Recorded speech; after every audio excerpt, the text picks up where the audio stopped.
بڑی عجیب کہانیاں لکھی ہیں. فرماتے ہیں کہ سلطان محمود ایک نیک بادشاہ تھا. اس کے پاس ایک دیہاتی نوجوان آ گیا. اس کا تعلق دیہات سے تھا.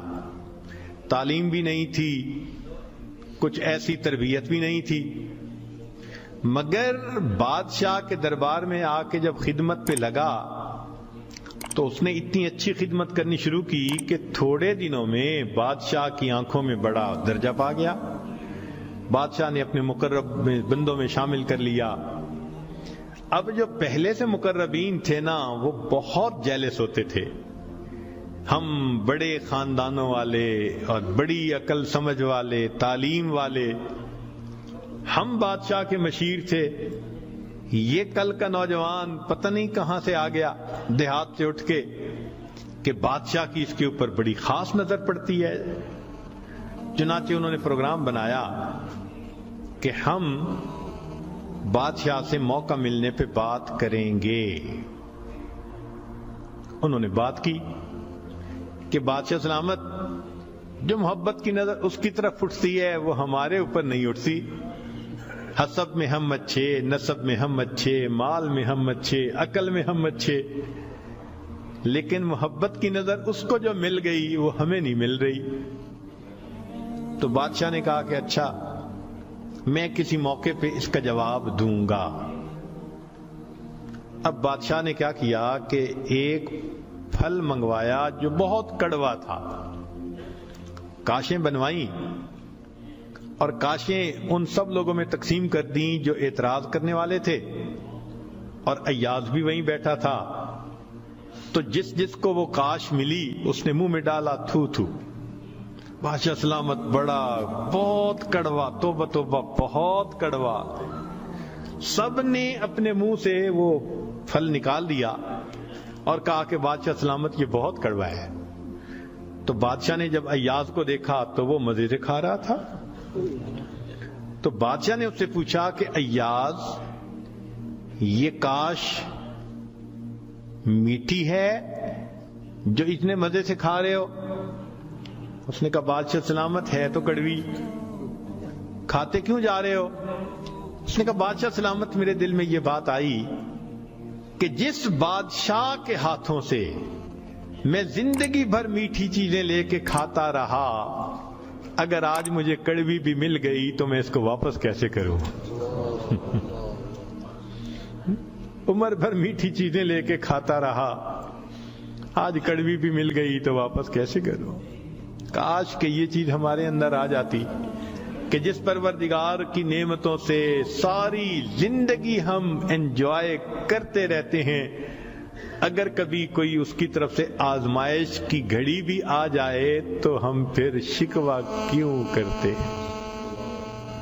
اب بادشاہ نے سوچا کہ بھائی یہ لوگ جو بہت اعتراض کرنے والے تھے نا, ان کے سامنے کوئی اور ایسا ہیلا کرنا چاہیے کہ ذرا ان کو بات سمجھ میں آ جائے. تو ایک دن بادشاہ آیا اور اس نے کہا کہ دیکھو بھائی, آج میں تم سب کی عقل کا امتحان لوں گا, تمہارا آئی کیو لیول دیکھوں گا کیا ہے, اور میں دیکھتا ہوں کہ کون اس میں پاس ہوتا ہے. اب جب بتا دیا تو سب بڑے محتاط ہو گئے. بادشاہ نے ایک موٹا سارا ہیرا دکھایا, دیکھو یہ کتنا قیمتی ہے,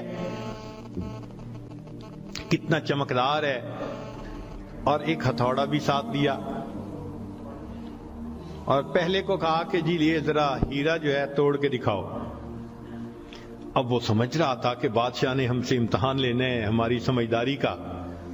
تو اس نے کہا بادشاہ سلامت یہ ہیرا تو بہت قیمتی ہے, اتنے کیرٹ کا, اور بالکل بے عیب ہے, کوئی فلاں نہیں, فلاں لیس ہے, لہذا اس کو تو نہیں توڑنا چاہیے.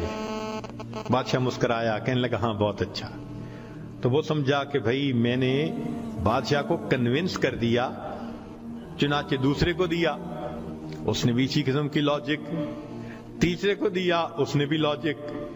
جتنے اعتراض کرنے والے تھے سب کو ہیرا ہتھوڑا دیتے رہے, وہ یہی لاجک دیتے رہے اور معذرت کرتے رہے, حتیٰ کہ بادشاہ نے وہ ہیرا ایاز کے ہاتھ میں پکڑایا. جب ایاز کو کہا ایاز اسے توڑو, ایاز نے اس کو نیچے فرش پہ رکھا، دے کے مارا ہتھوڑا اور اس کے ٹکڑے ٹکڑے کر دیے۔ اب جب اتنے قیمتی ہیرے کے ٹکڑے ہو گئے تو وہ تو سارے خوش ہو گئے، آج اس کا گنوار پن کھلا، اس کی جہالت کھلی، بے وقوف، کیا پتا اس کو یہ کتنی قیمتی چیز تھی۔ تو وہ ایکسپیکٹ کرنے لگے کہ آج تو بادشاہ اس کو دھکا دے دے گا دربار سے۔ تو جب ہیرے کے ٹکڑے ہو گئے تو بادشاہ نے اس کی طرف دیکھ کے کہا، ایاز تو نے ہیرے کے ٹکڑے کر دیے، اتنے قیمتی ہیرے کے؟ تو ایاز نے آگے سے سمپل سا آنسر دیا کہ بادشاہ سلامت، آپ نے مجھے حکم دیا تھا ہیرے کو توڑ دو۔ اب میرے سامنے دو آپشن تھی، یا تو اتنے قیمتی ہیرے کو توڑ دیتا، یا پھر میں انکار کرتا تو آپ کے حکم کو توڑ دیتا۔ میری نظر میں آپ کا حکم ایسے سینکڑوں ہیروں سے زیادہ قیمتی تھا، لہذا اس کو کم قیمت سمجھتے ہوئے میں نے آپ کے حکم کو نہیں توڑا، میں نے ہیرے کو توڑ دیا ہے۔ تو بھئی جتنا ایاز کے دل میں بادشاہ کے حکم کا احترام تھا، کاش ہم بندوں کے دل میں پروردگار کے حکم کا ایسا احترام آ جاتا۔ ہم خواہشوں کو توڑ دیں، تمناؤں کو توڑ دیں، اپنی امیدوں کو توڑ دیں، ہم کبھی بھی حکم خدا کو نہ توڑیں۔ تیسرا واقعہ لکھا کہ ایک دن ایک موترس جو تھا وہ آیا اور اس نے کہا کہ بادشاہ سلامت، یہ جو آپ کا زیادہ ہے نا چہیتا ایاز، ہمیں لگتا ہے کہ یہ خزانے سے چیزیں چراتا ہے، ہمیں تو شک ہے۔ بادشاہ نے پوچھا کیسے ہے؟ اس نے کہا جی ایک جگہ کلوزٹ بنائی ہوئی ہے اس نے، اور یہ صبح و شام اس کلوزٹ کا دروازہ کھولتا ہے اور دیکھتا رہتا ہے اور تالا لگا کے چابی اپنے پاس رکھتا ہے، چابی کسی کے ہاتھ میں نہیں دیتا۔ تو بادشاہ سلامت، ہمیں تو پکا شک ہے کہ آپ کے خزانے سے اس نے قیمتی چیزیں چرا کے رکھی ہیں اور یہ صبح و شام دیکھتا ہے ان کو۔ بادشاہ نے اسی وقت ایاز کو بلوا لیا، لوگوں کے سامنے پوچھا، ایاز تمہاری کوئی کلوزٹ ہے ایسی؟ جی۔ تالا لگا کے رکھتے ہو؟ جی۔ صبح شام کھول کے دیکھتے بھی ہو؟ جی۔ لاؤ چابی اس کی۔ ایاز نے چابی نکال کے دے دی۔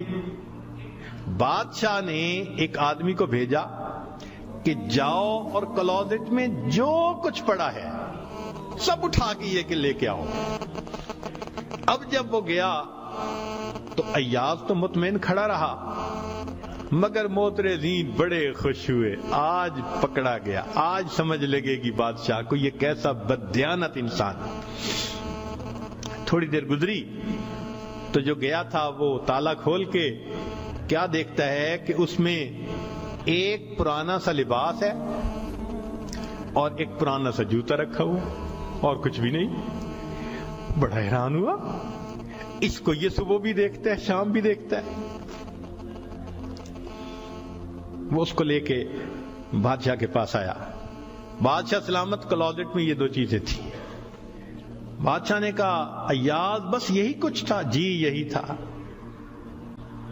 ایاز یہ تو اتنی قیمتی نہیں کہ تم ان کو تالے میں رکھو اور صبح شام اس کو جا جا کے دیکھو۔ ایاز نے کہا کہ بادشاہ سلامت میرے لیے قیمتی ہے۔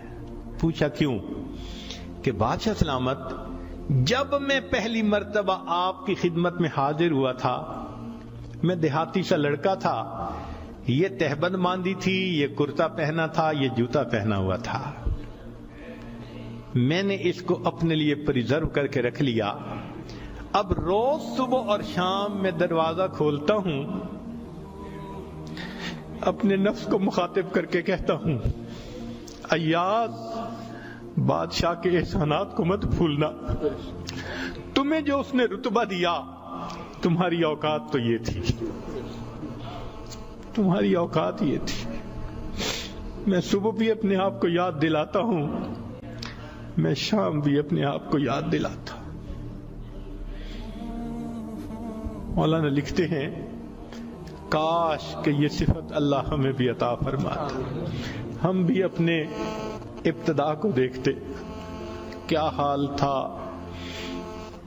کیا ہماری اوقات تھی، اور آج اللہ نے اپنی رحمتوں سے، نعمتوں سے، برکتوں سے کس طرح ہمیں مالا مال کر دیا. ہم بھی اپنی بنیاد کو یاد رکھتے ہیں. تو اگر ایک دنیا کا غلام اپنے مالک کے حکم کو اتنا قیمتی سمجھتا ہے تو ہم تو اللہ کے ویسے ہی بندے ہیں، غلام سے بھی ایک درجہ نیچے. ہم تو اللہ کی ملک ہیں، مخلوق ہیں اس کی. لہذا ہمیں چاہیے کہ اللہ رب العزت کے حکم کی عظمت کو سامنے رکھیں. ہمیشہ خیال رکھیں کہ حکم خدا کبھی بھی ٹوٹنے نہ پائے.